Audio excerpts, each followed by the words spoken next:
merci d'avoir répondu présent. Mercredi après-midi, tout le monde est en vacances. Je sais qu'il y a des collègues qui sont là parce qu'ils sont partis ailleurs. Il y en a d'autres qui vont prendre le train en marche parce qu'on a arrêté 17h. Sabrina, tu es là, c'est bien, c'est ton mot. C'est dit que ça arrive. Il y en a d'autres qui vont arriver, ils vont prendre le train en marche. Donc, alors, en tout cas, merci d'avoir fait l'effort de votre présence. C'est un conseil municipal relativement simple, mais qui s'imposait. Donc, ça devra aller relativement vite, mais j'ai besoin avant d'aller plus loin, de bien vérifier le quorum. Alors, et pour cela, il va falloir que je désigne une secrétaire. Tu as la voile, alors je te désigne la collègue, si vous l'acceptez bien, la collègue Amassa Miguel pour assurer le secrétariat, alors qui va pouvoir procéder à la situation. Merci, monsieur le maire. Bonsoir à tous les collègues. Bonsoir à la population qui a fait aussi le déplacement. Nous allons procéder à l'appel à Artin Victor, Héroni Sandra, procuration à Tania Inamo, Marie-Claire Jacques qui est absent, Inamo Tania, Tola Michel, il y aura du retard, Amassa Muguette, moi-même, présente, Bernard Jean-Luc, Madeleine Clady Anit, Nanoa Richard, Nébouchon Gina, Wilson William, Chico Mamina, Pelmar Francis, Mélina Dalila, Montpierre Cédric absent, procuration à Madame Madeleine Clamy,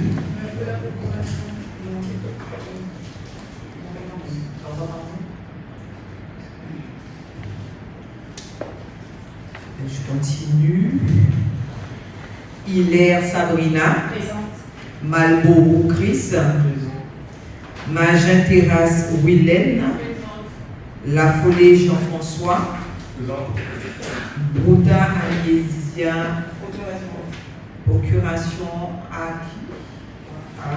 Ok. Vous avez deux procurations? Oui, c'est là, c'est ça. Si on ne fait pas avant deux, c'est une procuration par personne. Donc ça, c'est pour qui vous votez? Vous envoyez pour moi, monsieur Maréchal? Donc, ce sera une procuration de Cédric Montpierre, c'est ça?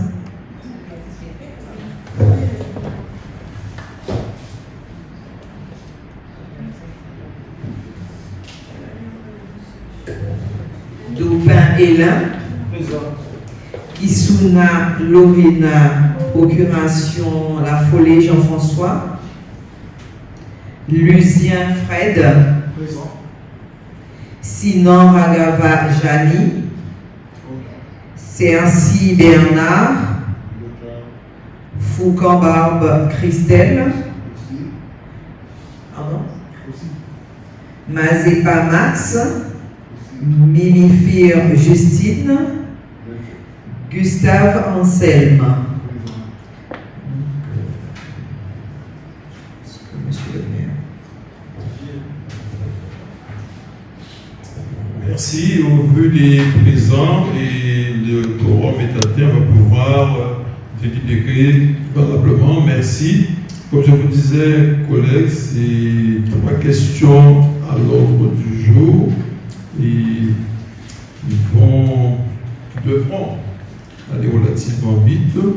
Alors, le premier point, c'est le procès verbal de la dernière réunion du conseil municipal du 30 juin 2026. Comme je dis, je voudrais également m'excuser auprès de certains collègues parce qu'il y en a qui n'ont pas reçu leur convocation à temps. Je crois qu'on a eu un bug informatique, je ne sais pas trop comment on va expliquer ça, mais le flux de convocation est parti. Certains l'ont reçu. Je crois que tous ceux qui avaient l'adresse Gmail l'ont reçu avec du retard. mais vous l'avez quand même reçu dans un deuxième temps, quand on s'est rendu compte, les services m'ont alerté et lundi, on a fait le nécessaire. Tout le monde a reçu, je pourrais dire, même si on n'a pas reçu dans les délais, mais on s'est bien rendu compte que finalement, de par le message d'envoi, que tout était parti normalement depuis le 30 juillet. Donc, alors, je tiens ce procès-verbal, vous l'avez reçu. Alors, j'estime que il n'est pas nécessaire de relire. Je vais demander aux collègues qui ont des observations à faire sur ce procès-verbal de bien vouloir intervenir, sinon je mets aux voix. Quels sont ceux qui sont contre? Quels sont ceux qui s'abstiennent? D'accord. 2 abstentions. D'accord. 3 abstentions. 3. Tu as une création? Pardon. Tout d'abord, je m'excuse pour ce retard. J'ai une procuration pour Mme Brigitte Jamy, 6 ans à Gaba. D'accord. Parfait. Le secrétaire va enregistrer. Ok. Bien. Alors, à la majorité des présents, ce procès-verbal du 30 juin 2026 est adopté. Alors, on en vient tout de suite, collègues, au deuxième point, création de postes et modification du tableau des effectifs budgétaires. Alors, je vais laisser la parole à notre collègue Tania Inabo. Oh, salut Thomas. Je me permets de saluer Thomas. Il va peut-être me dire 2 mots à la fin de la réunion. Merci. Merci, Tania, de ce point. Bonsoir à tous. Création de postes et modification du tableau des effectifs budgétaires.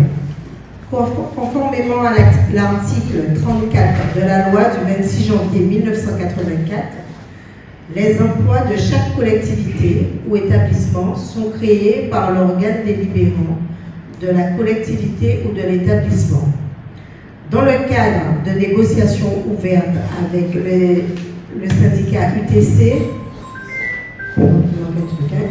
Port-Louis, le 5 juin 2026, sur la base d'une plateforme de revendication déposée le 27 avril, il a été acté par le maire que les agents contractuels recrutés sur des emplois permanents, dont les contrats arrivent à échéance et qui remplissent les conditions statutaires, donc 18 mois en contrat de droit public, devront être intégrés sur une base horaire hebdomadaire minimum portée à 30 heures. Afin de respecter ce protocole d'accord signé le 5 juin 2026, il convient de créer 5 postes d'adjoints techniques à 30 heures. Le crédit nécessaire sera inscrit au chapitre budgétaire approprié. En annexe vous est joint le tableau des effectifs budgétaires qui intègre toutes ces propositions. Vous voudrez bien en délibérer.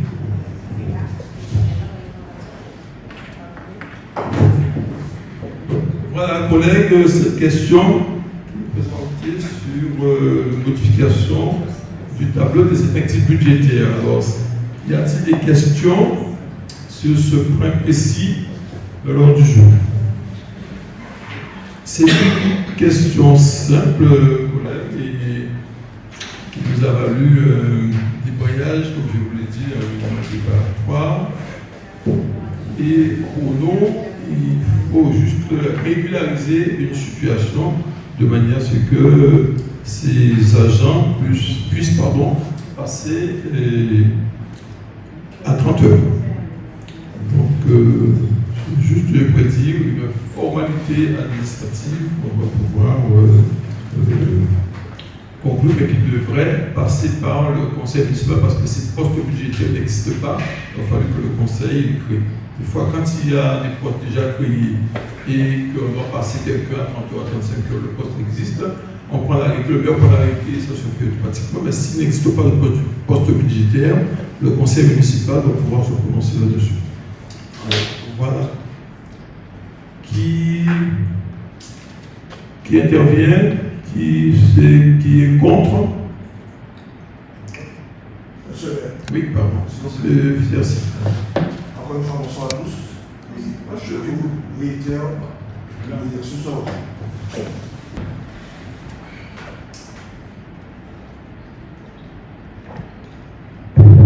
Oui, bonsoir à tous.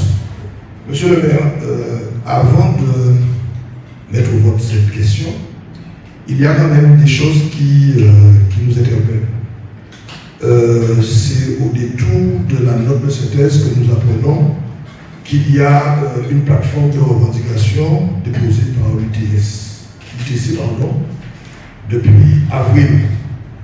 Alors, on aimerait savoir de quoi est composée cette plateforme, quels sont les autres points de revendication.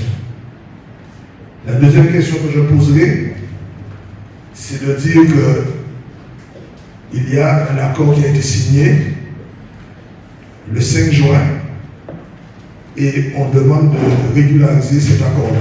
L'accord c'était sur quoi? Et est-ce que c'est la signature de cet accord qui nous a valu le débrayage de lundi dernier? Et si tel est le cas, aujourd'hui, ce n'est pas une simple question de régularisation, mais c'est une démarche, c'est une méthode qu'on doit, remettre en cause et mettre les choses bien comme il faut. Alors je vous laisse le soin de répondre à ces questions et ensuite, si vous permettez, je vais vous donner mon point de vue là-dessus. Bien, alors, c'est vrai qu'il y a eu... On a rencontré le syndicat UTC-GTG et le 5 juin, effectivement, comme ça a été précisé, donc on a convenu, parce qu'il faut se dire qu'ils ont déposé une plateforme de revendication qui date de longtemps, un accord cadre que toutes les collectivités ont signé d'ailleurs, et c'était pour en quelque sorte respecter cet accord cadre qui disait que tous les agents devraient être à 30 heures. Il y a des agents qui sont dans la collectivité, dont le contrat est arrivé à échéance le 30 juin. Donc à partir du 1er juillet, ces agents devaient rentrer en stagiairisation. Donc alors, il fallait qu'on ait arrêté. Et dans la discussion qu'on a eue en amont avec eux, il fallait passer toutes ces personnes à 30 heures.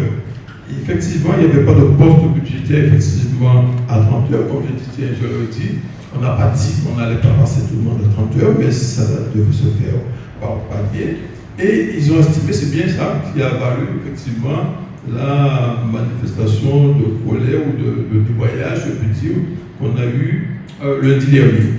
Donc alors, aujourd'hui, pour pouvoir régulariser cette situation, donc alors, je suis obligé de faire passer cette décision devant le Conseil pour pouvoir après mettre en application.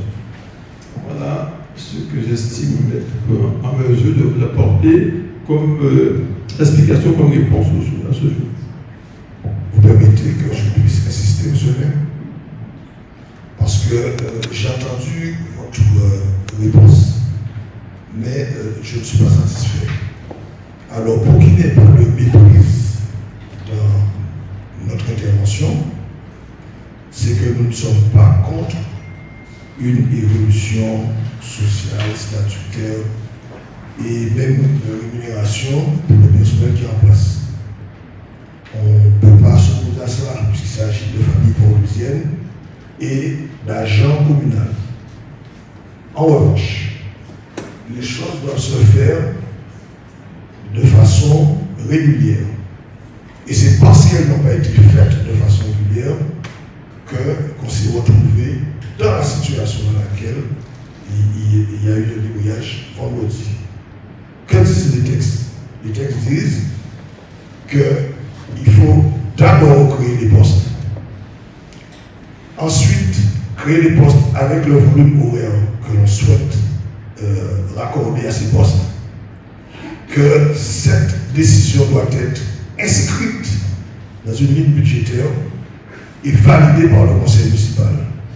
Ce n'est qu'à ce moment-là que les arrêtés de création, les arrêtés de volume horaire concernant les différents collaborateurs peuvent être pris. Et très certainement, ce qui a dû se faire, malheureusement, comme on dit en créole, nous mettons cabrette avant bœuf.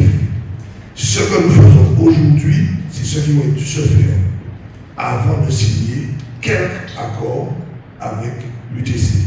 Puisque effectivement, quand vous signez l'accord avec l'UTC le 5 juin, eh bien cet accord-là, vous ne pouvez pas le mettre en place, puisqu'il n'est pas validé par le conseil municipal. Et je reste persuadé que aujourd'hui, nous sommes en train de régulariser une anomalie qui aurait pu être évitée si on respectait les règles, si on respectait les procédures, parce que je reste persuadé que aujourd'hui le conseil municipal va valider cette démarche-là, a posteriori, ce qui n'est pas normal, de façon à éviter une reprise de la grève, parce que au moins demain ou après-demain, dans les jours qui viennent, on pourra prendre des arrêtés en bonne et due forme. Il ne faut pas mettre la charrue avant les bœufs. Ça, c'est le premier point de vue. La deuxième chose, quand vous faites cette démarche-là d'augmenter le volume horaire des gens, des collaborateurs, j'entends bien, mais est-ce que cette démarche-là, elle répond à un besoin de la collectivité? Est-ce qu'on a imaginé que les personnes qui se passeront à 30 heures, est-ce qu'elles ne font pas partie d'équipes où il y aura une disparité de volume horaire, ce qui peut remettre en cause l'efficacité de ces équipes? Et la troisième chose que je dirais, je terminerai là-dessus, c'est bien de prendre ce type de mesure, mais je crois que c'est une dépense supplémentaire pour la commune. Très bien, mais il faudrait nous dire comment vous allez financer cette dépense, puisque je remarque depuis quelque temps qu'il y a beaucoup de dépenses, mais je ne vois pas les recettes qui sont engagées pour le compte de la commune. J'ai terminé. Merci. Ok.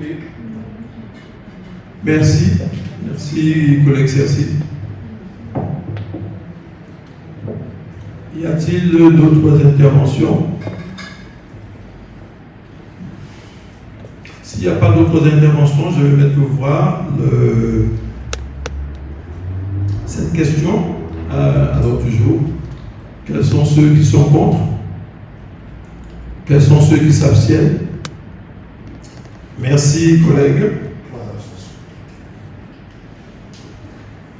Alors, je vais solliciter mon collègue Bernard pour porter à la connaissance des collègues le troisième point du jour, la disposition véhicule aux élus. Oui, bonsoir à tous et à toutes. Mise à disposition des véhicules aux élus. L'article.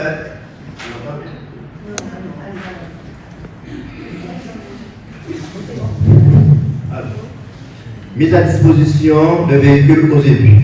L'article L 21-23-18-1-1 du Code général des collectivités territoriales prévoit que selon les conditions fixées par une délibération annuelle, le conseil municipal peut mettre un véhicule à disposition de ses membres ou des agents de la commune dès lors que l'exercice de leurs fonctions ou de leur mandat ou de leur fonction le justifie.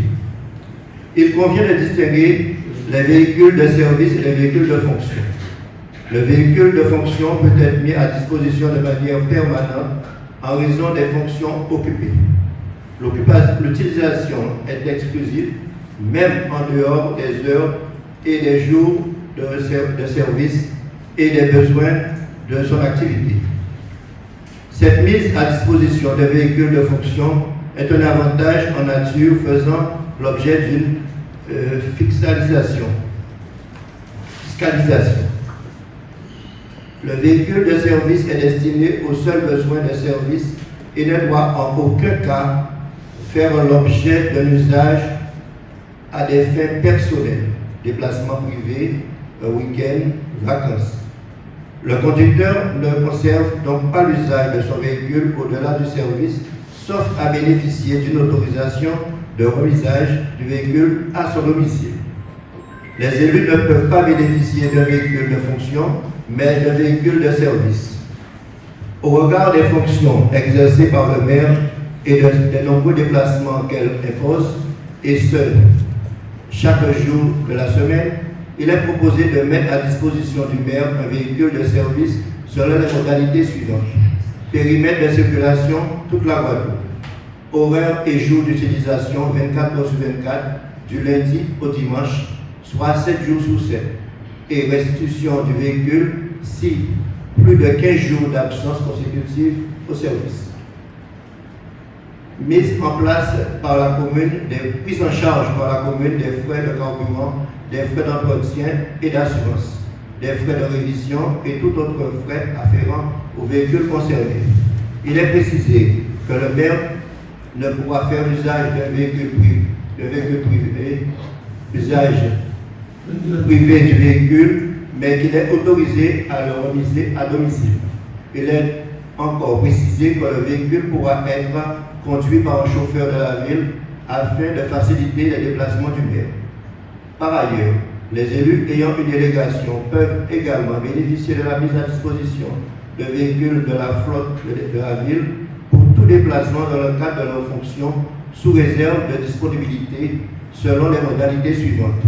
Périmètre de circulation, nécessité d'un ordre de mission pour toute sortie hors de Port-Louis, sans remisage à domicile. Le véhicule emprunté sera prêt à l'utilisation, carburant, assurance. Tous les frais supplémentaires, carburant, parking, seront remboursés sur justification adressée au conseil municipal. Les élus concernés devront contacter les services en charge de la gestion de la flotte automobile qui les informera sur les modalités de réservation et de disponibilité.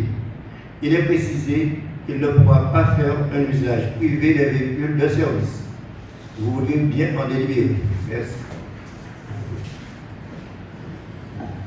Merci, collègue Jean-Luc Bernard. Je mets cette question en discussion. Collègue Mr. Ancel.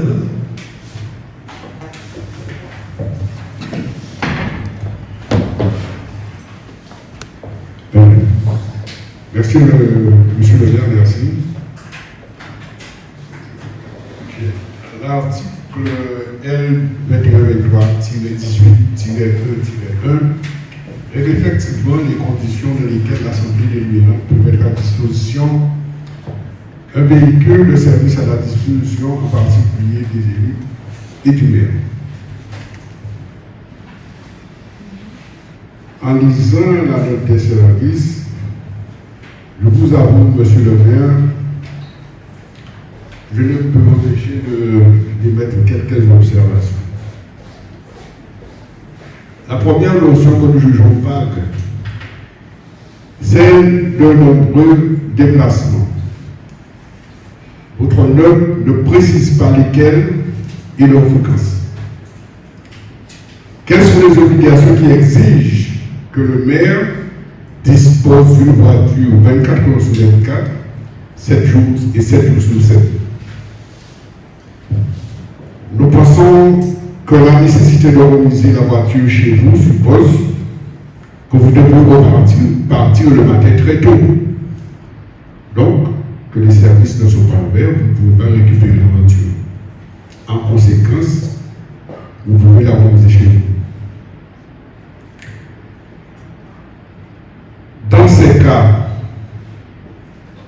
quand je vais me dire, garder le véhicule organisé chez vous se justifie. Aucun élément, aucune donnée chiffrée ne nous permet d'apprécier cette nécessité. Nous pensons que l'amplitude 24 heures sur 24, 7 sur 7 rend difficile, selon nous, d'interdire tout usage à titre privé. Qui pourra contester, monsieur le maire, cet usage. Troisième élément, il est dit dans votre log, monsieur le maire, que la commune prend en charge les frais de carburant, les frais d'entretien et d'assurance, les frais de révision et tout autres frais afférents aux véhicules concernés. dans tout autre frais. Qu'en est-il d'éventuelles infractions au code de la route et de leur contravention? Qui les paie? La collectivité, les contribuables polluants. Dans l'hypothèse de la mise à disposition d'un chauffeur communal, pourquoi la délibération ne précise pas dans quelles conditions, dans quelle situation, comment seront gérés les horaires et selon quelle nécessité de service? Monsieur le maire, je pense que cette délibération est suffisamment vague pour vous permettre de satisfaire un rêve, peut-être qui date de 2020, d'avoir une voiture de fonction de manière détournée. Dans un esprit de transparence, nous pensons que cette délibération doit être reportée pour une nouvelle rédaction pour répondre aux règles déontologiques en matière de gestion des biens publics. Monsieur le maire, comme vous le dites souvent, je crois que vous êtes le maire de Port-Louis, mais cela ne vous exonère pas de l'obligation d'exemplarité et de sincérité en matière de gestion des fonds et biens publics que la population vous a confié le 22 mars 2026 pour la servir.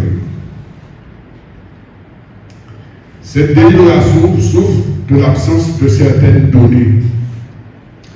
Les besoins réels justifiant la mise à disposition de véhicules dans les conditions indiquées, les modalités de contrôle d'utilisation du véhicule, les conditions précises de remisage de ce véhicule.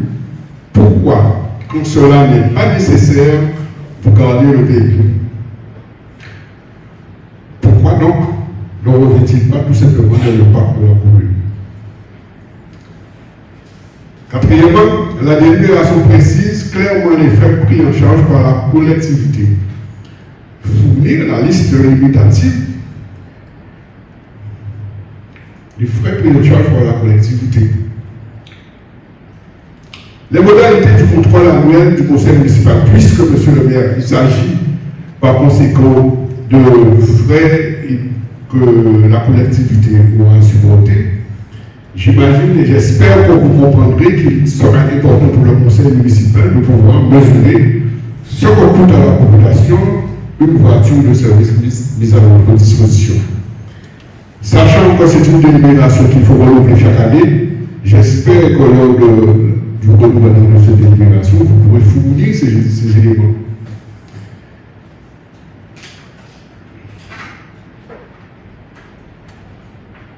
Puisque, à mon sens, il faut que nous puissions tracer quand même, en fonction du nombre de kilomètres par de l'usage du véhicule, quel usage a été fait de la voiture, de la collectivité, de la population parisienne.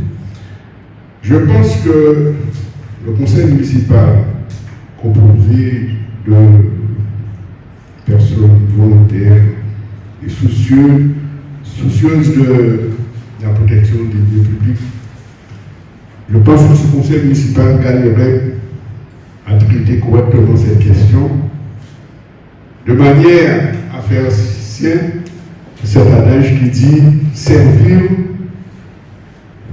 et non se servir. Merci.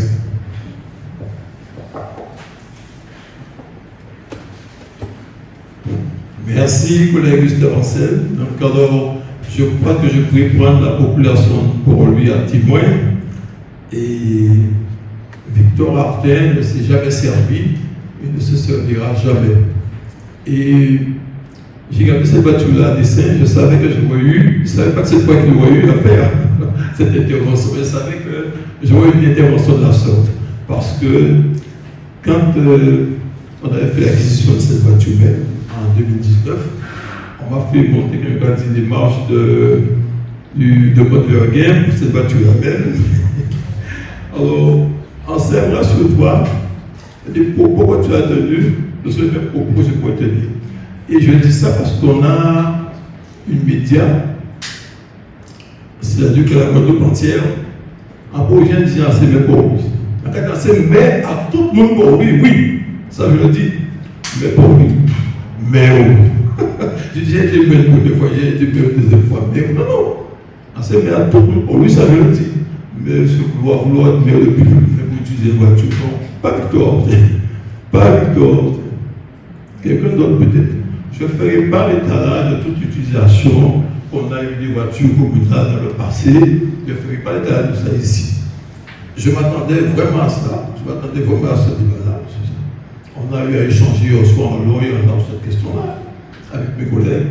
Donc alors, je le dis, je suis là en toute transparence et les Port-Louisiens savent pertinemment comment je donne avec quel cœur, mais sans pourtant vouloir abuser à aucun moment. À aucun moment. Des biens ou des affaires de la commune. Ça, si il y a un reproche à me faire, ce sera certainement pas sur ce plan-là.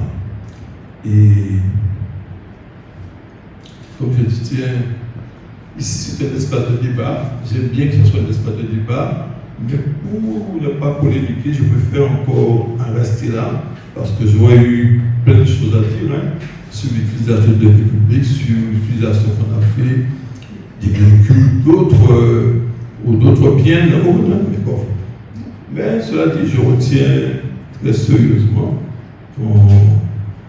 ton intervention et rassure-toi, je ne vais pas te donner ni à toi ni à aucun autre collègue l'occasion de faire un signalement par la sommerie de la décompte ou même par une quelconque autorité qui puisse être le préfet ou tout autre. Donc alors, ton observation dans la doctrine d'un conseiller municipal, d'un élu, qui veut effectivement que la chose publique soit gérée de façon équitable, de façon respectueuse, tel que l'article de la loi, comme on vient de dire, du Code général de collectivité le précise.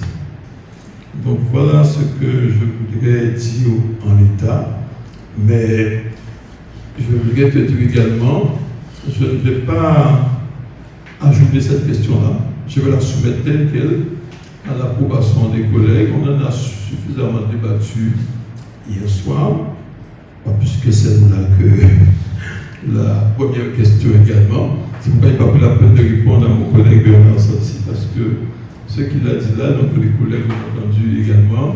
Donc alors, je ne dis pas qu'on est juste une enquête d'enregistrement, non, c'est pas ça, mais on a eu ce débat-là hier soir. Pour moi, je vais soumettre cette question à l'ordre du jour. Il restera à la population et à l'opposition de regarder et, en cas de besoin, de faire les remarques qu'il y a lieu de faire pour que le bien communal soit respecté. En l'occurrence, cette voiture 3008 qui est là, je me rappelle, ça avait fait de polémique. C'est toi qui veux être dessus en scène, mais je me rappelle, c'est Bernard Sassi sur le plateau de Canal 10 qui était revenu vers moi sur cette voiture-là même. Mais bon, je lui dis, tiens, on va passer sur ça. Victor, tu n'as jamais abusé de quoi que ce soit d'ailleurs. De quoi que ce soit. Donc, alors, aujourd'hui là, en parfait, quand je me rappelle, j'étais là, avec ce proposé pour le téléphone, je n'avais pas besoin de téléphone. C'est mon même téléphone que j'ai utilisé. Je disais, tiens, je n'avais pas de chauffeur, je n'avais pas de voiture. C'est vrai que j'ai eu besoin de la voiture pour voyager, donc j'ai demandé. Il y a eu un agent qui m'a fait toute une remarque, qui m'a rappelé tous les textes, toutes les lois. Oui, mais de toute façon. Bon, collègues, c'est une question importante, mais qui soulève bien d'autres sur le comportement de l'élu, sur son engagement, mais aussi par rapport au bien public, son attitude. Donc, alors, je remercie le collègue Ansel Gustave par rapport à sa remarque, et je peux même dire qu'on a anticipé. Sinon, il fallait dire plein de choses. Madame Natou, avec qui on a travaillé pour rédiger cette note de synthèse. Donc, alors, mon collègue, sans plus de détails, mais tenant compte de sympathie, mon collègue Gustave Ansel, je vais vous inviter à voter ceux qui le veulent cette question. Si vous permettez. Bien sûr, bien sûr.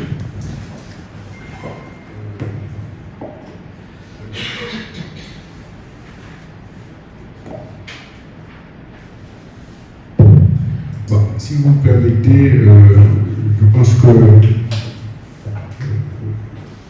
par vos propos, puis-je quand même retenir que l'année prochaine, quand nous reviendrons sur cette délibération, vous pourrez nous fournir des éléments nous permettant de contrôler l'usage du véhicule.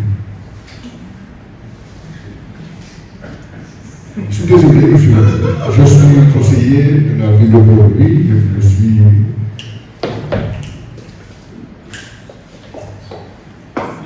Merci, collègue Cercy.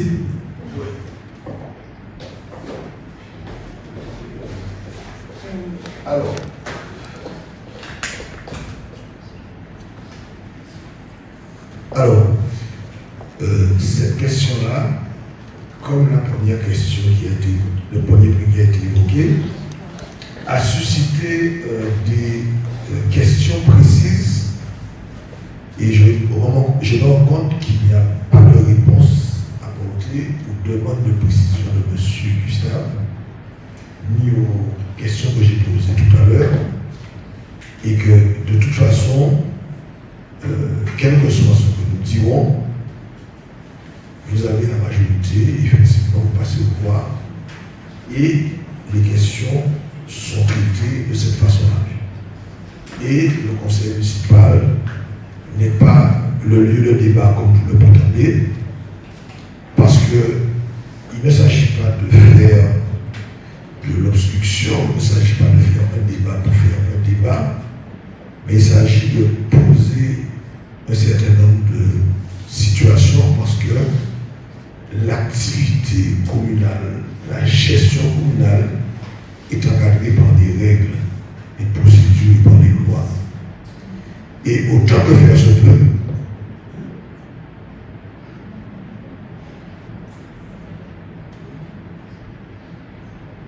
je peux. Et autant que faire se peut, je crois qu'il est de notre devoir de faire en sorte que les choses qui se passent dans notre commune et dans la gestion de notre commune se fassent de façon très régulière. Puisque quand on regarde l'utilisation qui est prévue pour ce véhicule, la frontière est ténue entre le véhicule de fonction et le véhicule de service. Parce que rien ne vous empêchera, monsieur le maire, et monsieur Gustave nous a demandé c'est quoi les limites, puisque vous êtes maire tout le temps, à 100%. Donc qu'est-ce qui vous empêche de prendre ce véhicule pour aller dans un déjeuner champêtre? Qu'est-ce qui vous empêche de prendre ce véhicule pour aller dans une veillée mortuaire ou d'aller dans une fête où vous êtes invité? Et ça, quel que soit le lieu en Guadeloupe. Donc, la frontière est très ténue et nous attirons votre vigilance là-dessus, puisque si effectivement c'est un véhicule de service qui est mis à votre place, à votre disposition, comme la loi l'autorise, par le biais de la délibération, mais l'usage qui est autre, ce qu'il faut savoir, c'est qu'un véhicule de fonction est assujetti à fiscalisation et à cotisation sociale. Et s'il s'avère qu'il y a un usage détourné du véhicule de service, la collectivité, mais aussi vous-même, vous pouvez être, comment dirais-je, inquiété sur un usage non adéquat de ce véhicule. Donc, il est important pour nous, mes propositions, de faire le point là-dessus. Et les questions qu'on vous pose, ne serait-ce que par considération, au moins un début de réponse. Et après, vous pouvez passer au vote. Oui, alors merci. Collègue Bernard Cécile, monsieur Antoine, tout bien terminé. Chers collègues, bonsoir. Je peux m'excuser à mon retard, si j'avais déjà signé ça tout à l'heure. Je ne veux pas perdre ce que je l'ai dit, mais avec tout le respect que je dois à la minorité et singulièrement à Anselme,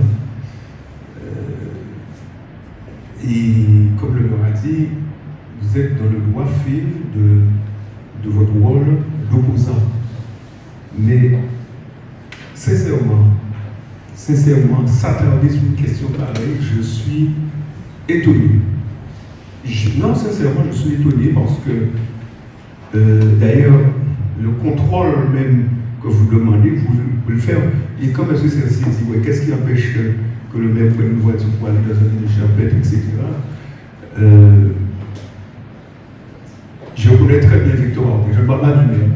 Je connais très bien Victor Arte. Il y a des choses qu'il fera. Il fera de manière altruiste pour les autres. Mais pour lui-même, je ne pense pas qu'il ferait pareille chose. Quand nous sommes arrivés, j'ai dit au maire, cette voiture, il faut même la déposer. J'ai posé des questions par rapport au fait que cette voiture est restée 2 mois absente au Sénat pour m'a dit, effectivement, la personne qui l'avait sur le bon droit, etc., etc. Pendant que nous étions vous avez la majorité, j'ai vu du personnel dans les voitures, alors partout. J'ai découvert, pourtant, au conseil municipal, je ne vois plus effectivement soulever ce problème. Mais je trouve que ça relève un peu du cancan. Et j'estime qu'à un moment donné, il y a des choses plus sérieuses. Encore une fois, avec tout le respect que je te dois, mais je ne vois pas la place justement de ces interpellations, comme si nous sommes dans un tribunal, avec des interrogatoires, et finalement, je pense que le maire mérite plus de respect dans la mesure où, si effectivement il prend le soin de présenter cette demande, c'est parce que quelque part, il y a du sérieux derrière ça. Et je crois que c'est la moindre des choses. D'autre part, quand je vois l'intitulé de la délibération, il ne s'agit pas seulement du maire, je le vois aux élus. Donc ça veut dire que moi, par exemple, je vais représenter la commune, je ne sais pas moi, dans une manifestation, je peux évidemment demander cette voiture pour pouvoir, comme les autres communes le font, mais je ne le ferai pas parce que la quantité de choses que nous et vous-même vous le faisiez avec votre propre véhicule, moi j'estime à un moment donné, un maire a beaucoup de charme, vous le savez très bien, je n'ai jamais eu dans mon rôle d'opposition d'interpeller sur ce genre de questions et pourtant il y avait de quoi le faire. Donc je le redis en scène, avec tout le respect que je te dois, j'estime que la question est mal placée. Non, c'est pour ça, c'est pas la peine, non. Je m'excuse. Monsieur Toula dit qu'il est étonné de la teneur des propos. Moi, je ne suis pas étonné des siens. Parce que je voudrais simplement lui dire que ce sont les ruisseaux qui font les fleuves. Merci. Merci collègues. Voilà, c'est ça le débat en conseil municipal. Comme j'ai dit, on en a débattu hier soir sur cette question-là et bien d'autres encore, s'agissant de la vie municipale. Donc, collègues, je mets cette question pour voir quels sont ceux qui sont contre, quels sont ceux qui s'abstiennent. Merci. Cette question a été adoptée à la majorité. Je vais te solliciter, collègue Muguet Damascène, pour présenter le 4e point de désignation de représentants de la commune auprès de la mission locale. Merci. Merci. Désignation d'un représentant de la commune auprès de la mission locale Guadeloupe. La mission locale est une association portant une mission de service public, l'insertion professionnelle et sociale des jeunes. En tant que membre de Réseau pour l'emploi, son rôle aux côtés de jeunes est de repérer, mobiliser, accueillir, informer, orienter et accompagner vers l'autonomie sociale et professionnelle. Tous les jeunes de 16 à 25 ans et jusqu'à 29 ans s'ils sont en situation de handicap.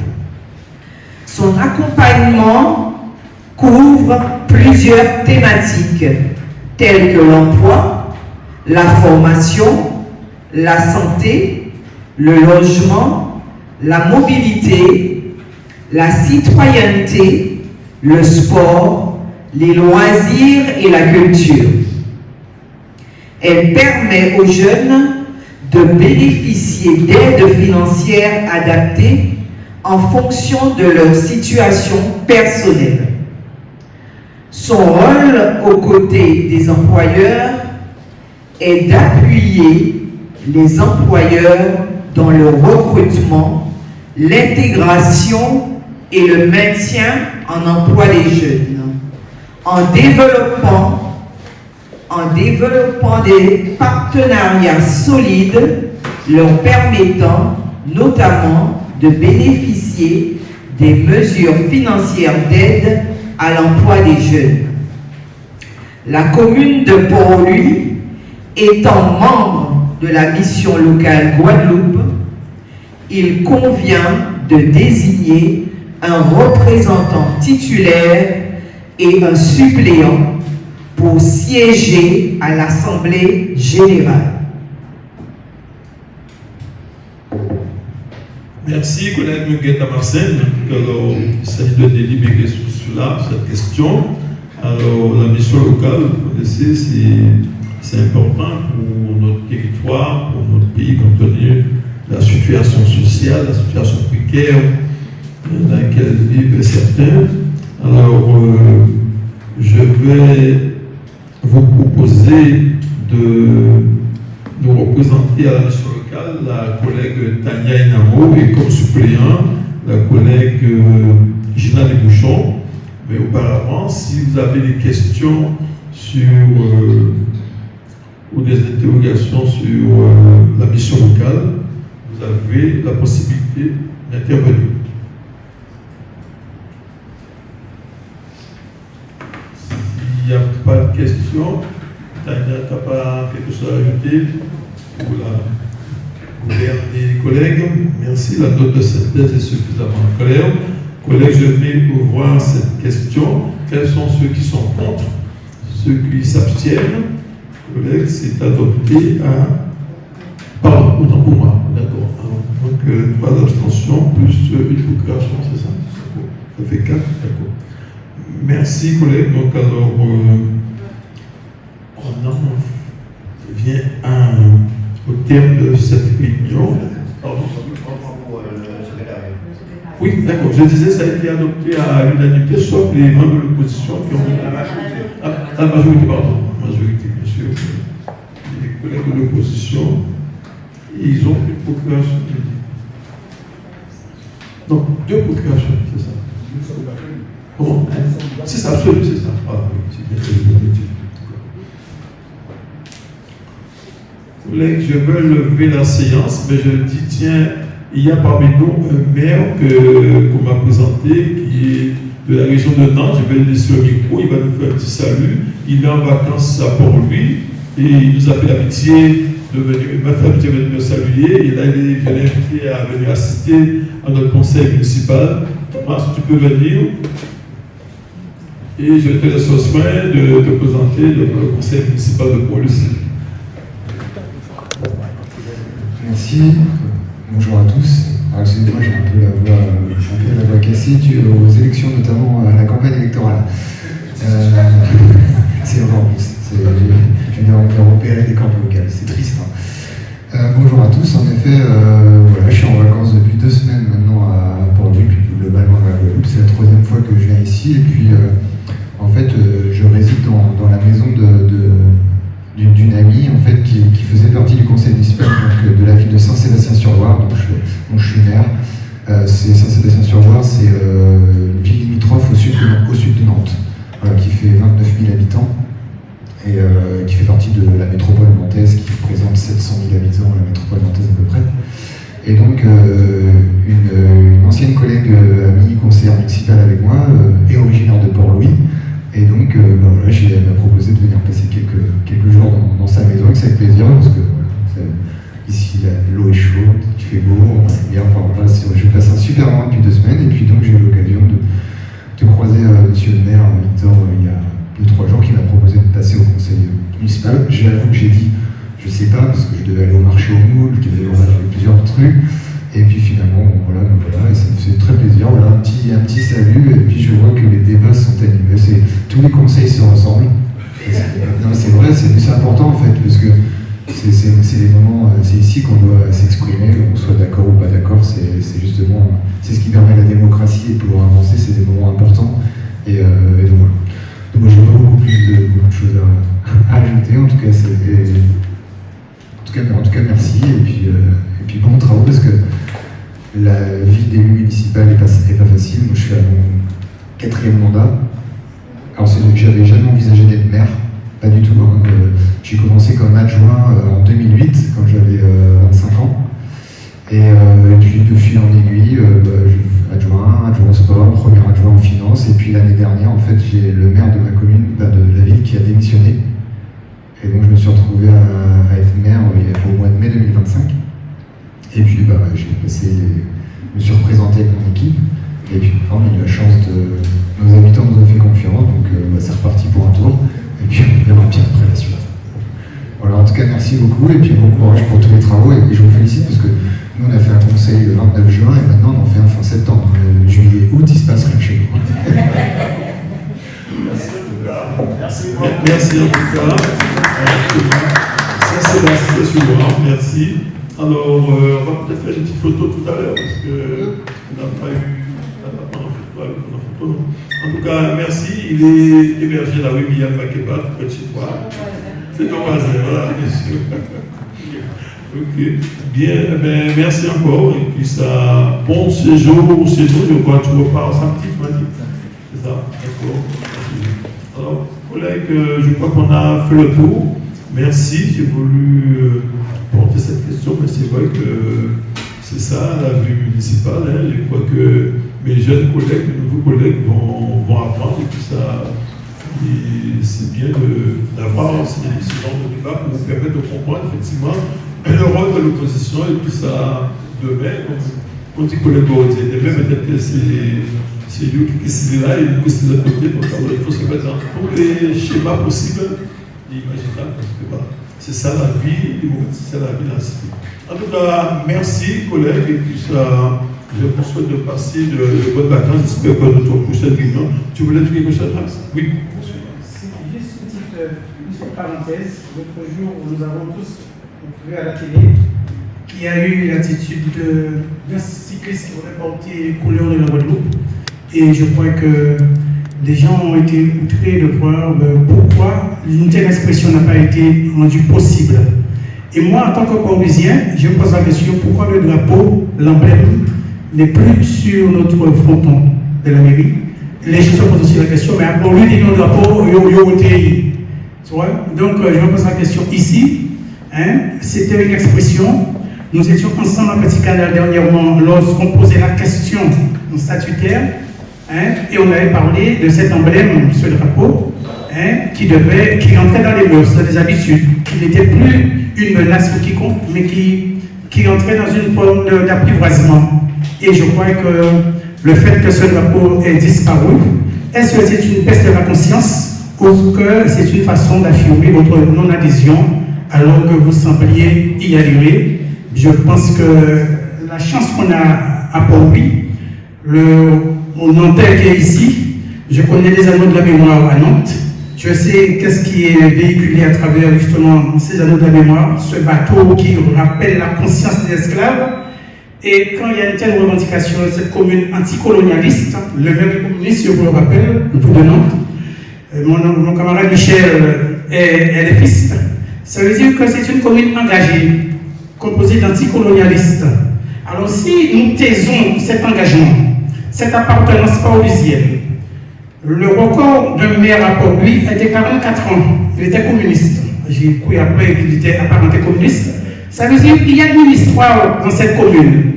On ne peut pas effacer comme ça l'adhésion de nos parents, l'adhésion ou encore l'engagement des gens qui ont été emprisonnés pour leur conscience et des gens qui sont morts pour la cause nationale guadeloupéenne. Je le dis, simplement, j'ai fait un appel à la conscience. Il y a des choses qui ont été marquées. C'était le 27 mai. Il y avait le relais inter-entreprise. Et au même moment, il était possédé la montée du drapeau. Et c'était une manifestation qui n'était pas banale. Donc, je ne peux pas croire qu'aujourd'hui, ça devienne comme un fait, comme une toile qui était battue au vent, comme ça. Non, je crois que politiquement, il nous faut une réponse claire par rapport à cette revendication, cette aspiration. Parce que l'année prochaine, vous allez entendre, il y aura forcément une revendication qui sera entre le Rassemblement national et la demande, la question du statut. Et je crois que je ne suis pas là pour effrayer quiconque, mais je fais appel simplement à votre engagement. Ne laissez pas taire en vous la revendication de ce que Port-Louis a toujours représenté pour la Guadeloupe. Je reviens sur l'emblème. Monsieur le maire, je vous donne une réponse sur la non-présentation de l'emblème sur le fronton de la mairie de Port-Louis.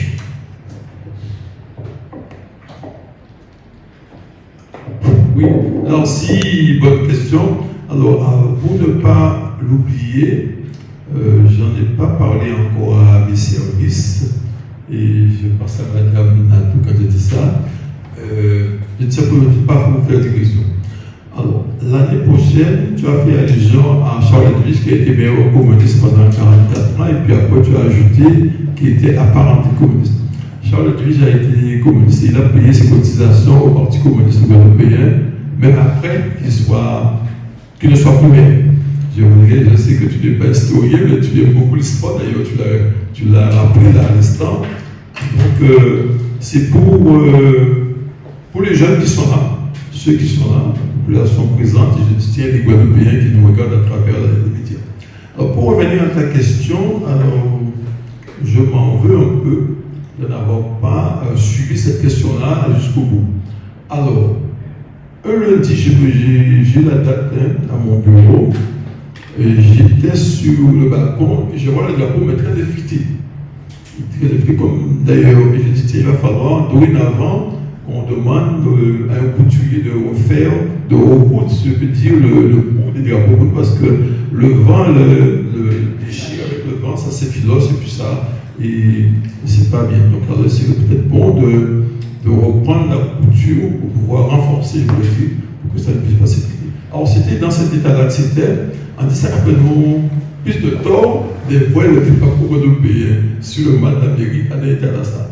Donc, j'en ai parlé à Mme Grissi au service technique qui m'a dit tiens, qu'il n'y en a pas, c'est pour nous qui s'en occupent et apparemment qu'il n'y en avait pas d'autres pour le remplacer. Donc, alors, j'ai dit en tout cas, ça fait trop les éléphants dans la mairie là, vaut mieux ôter plutôt les rester comme ça là, un petit morceau comme ça. Donc c'est pour ça, c'est moi qui dois de l'enlever, mais pas d'enlever dans le but de l'enlever, de ne pas remettre, parce que s'ils en avaient, j'aurais dit Dieu tiens, potentiellement remplacer Silas parce qu'il y avait des notes, et puis après, je ne me suis pas inquiété ou interrogé effectivement comment il passe commande, et puis ça, c'est une question que je ferai de demain de manière à ce que d'autres Européens ou toi-même n'es pas eu à me poser la question comme ça. C'est moi volontairement qui ai demandé, j'étais sur le balcon, avec des gens dans la chirée, effrité, machin. C'était pas une bonne image, c'est vaut mieux, il était pratiquement en lambeau, vaut mieux ôter. Et quand j'ai posé la question au service, ils n'avaient pas un stock. Donc c'était un autre élève que nous avons dit. Voilà la question, la réponse la plus simple que j'ai eu à te porter par rapport à ça. Et je dis, tiens, tout l'argumentaire que tu as développé là, je voudrais bien que mes collègues, comme je dis, tiens, il n'y a pas d'un parti politique qui sont un peu éclectiques, qui sont un peu venant de partout, mais je veux vraiment que cette commune de Port-Louis, c'est pourquoi je me suis répondu vers Mme Natou, je disais que l'année prochaine, Charlotte Vige, qui est resté 44 ans à la tête de cette commune, je souhaite décréter l'année 2027, l'année Charlotte Vige, parce qu'il aura 100 ans, il aura eu 100 ans s'il aurait été vivant. Je pense vraiment prendre une délibération au sein du conseil, voir avec mes services comment on peut faire ça, de manière à ce que très tôt on puisse se préparer le conseil municipal peut parler de la population et puis ça décliner, mettre en place un comité de souvenirs, je pense que c'est ça, et l'année 2027 soit pour nous une année avec une série de manifestations pour rappeler ces rappels historiques et puis ça rappeler ces moments de l'histoire de Port-Louis où Charles Duge aussi a joué un rôle. Si quelqu'un a ses 44 ans, c'est parce que véritablement il l'a nécessité, il l'a mérité, donc voilà. Donc tout ça pour te dire que ton intervention, je t'adhère totalement et je voudrais que mes jeunes collègues également puissent s'en approprier, en tout cas, et puissent en tirer le maximum de profit, de connaissance de tous ces éléments historiques que nous, les anciens, on apporte à travers ce conseil municipal, en tout cas dans cette enceinte. Voilà ce que je voulais dire, collègues, pour pouvoir tout les... Oui, Max, il y aura une commission ad hoc sur la question pour les centres de Charles Duge. Oui, je pense que ça. Parce qu'en fait, il y a des événements qui seront délicats à aborder. Hein. Oui. Quand je pense aux événements de Gosier, les brûlés de la force du Gosier. Et je crois que ce n'est pas n'importe quoi, c'est une chose politique. Il faut le traiter avec ceux qui sont encore vivants, et je fais partie de ceux-là. Ouais. Non, mais c'est ça, on se met en place un comité, et puis ça.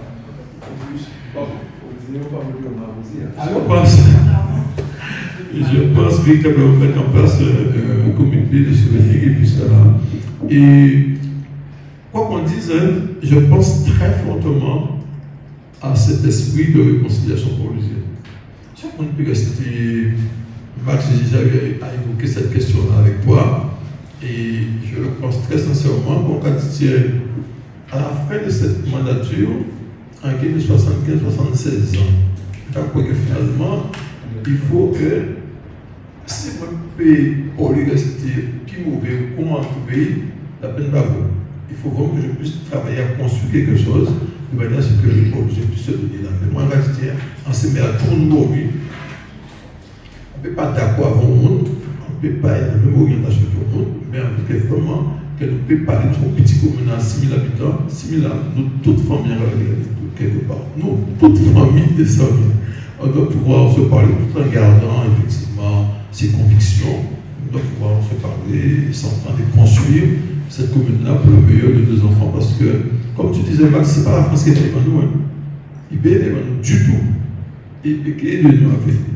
Donc, alors, je crois qu'on doit mûrir une réflexion pour pouvoir comprendre notre rôle aujourd'hui et ce qu'on doit laisser à la postérité.